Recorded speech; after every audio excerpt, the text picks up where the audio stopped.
Alright guys, so right now we're going to be talking about price points. So this is a section about selecting your components. Price points. So I'm going to cheat and look here. So personally, I believe that the best price point for a gaming computer would be 1,500, because that's at what point you can get the best bang for the buck. Because if you go any cheaper than that, you're paying little, but you're not getting any performance whatsoever. And when you're going above that margin, you're paying a lot, but you're getting not a really adequate amount of output for what you've paid. So when concentrating on a gaming rig, you do not want to concentrate all of your cash on getting the CPU. You want to concentrate your cash on the graphics cards. Because let's say you have a quad-core processor. That's going to be enough to run the AI, the artificial intelligence of the game. Be enough to run just the basic processing you need in the game. Now, where the most kick you'll need, the most kick, most power, most spark will be in the creation of the image. That's the creation of the image. Because you're going to need to make that image 1080p, make it run at really fast rates. You're going to want it to be like sharp. Now, if you're going for an office build, you're not gonna want to spend too much money. You can spend little money. You might not even want to get a graphics card because you're not gonna be playing video games. You'll probably get 4 gigabytes of RAM. You'll just get maybe a dual core or quad core processor.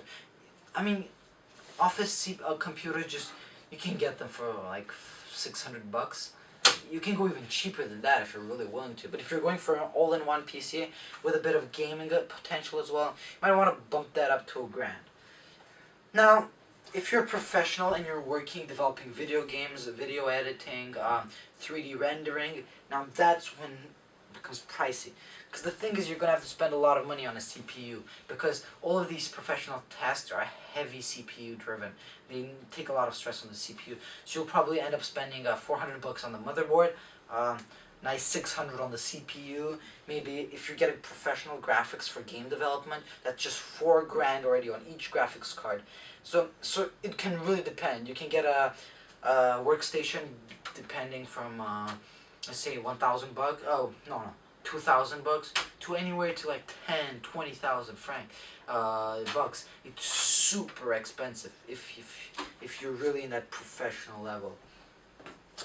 Now what I did is I spent approximately $300 on the processor, because I found it for cheap, but usually it costs $350, $390, around there. Then I spent actually $800 on my graphics cards. Now you might look at this as like a big difference in price point, but I knew what I was going to need in processing power. I knew that I can overclock it to 4.6 gigahertz, so I knew it was going to be enough for everything I was going to do gaming-wise. Now the graphics cards, now that's a different story. I got maybe a bit low, not the highest best graphics card, but I got a bit lower than that.